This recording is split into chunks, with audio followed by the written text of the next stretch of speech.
Good morning. I'd like to read from you another story from my book, The Owl in the Tree, available at Amazon.com, also on your Kindle. This story is about my first job that happened back in 1973.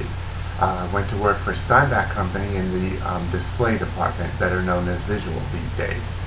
Anyway, I started out there when I was 18, and that was many, many, many moons ago. And I had some very interesting characters along the way that helped me in my job.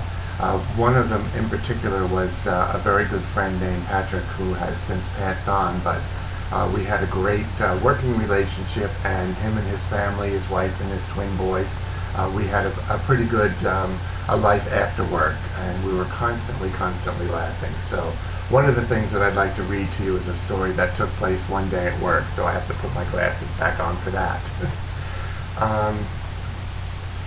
In the alteration room, which we used all the time because we used to do everything in the store, the sewing, the painting, whatever had to be done.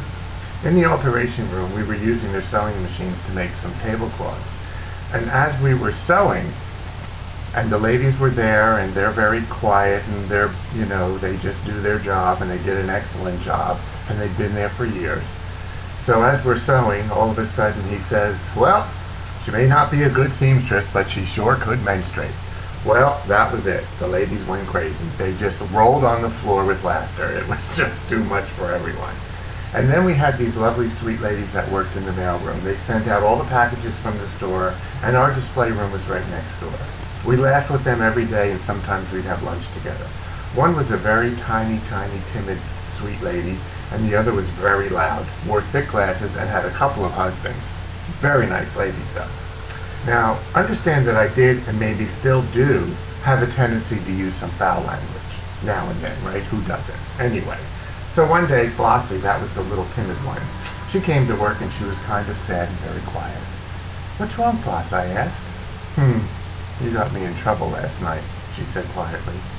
"Me? Why?" I said. "Well, my husband said something that I didn't like, so I told him to go fuck himself." She started laughing, and we almost swept the floor with laughter. God rest them all, we had a lot of fun. Well, there's a lot more in here, and there's a lot more to read, so I hope you check it out on Amazon.com, load it up to your Kindle, and I hope you enjoy reading it, because it's been a lot of fun writing it.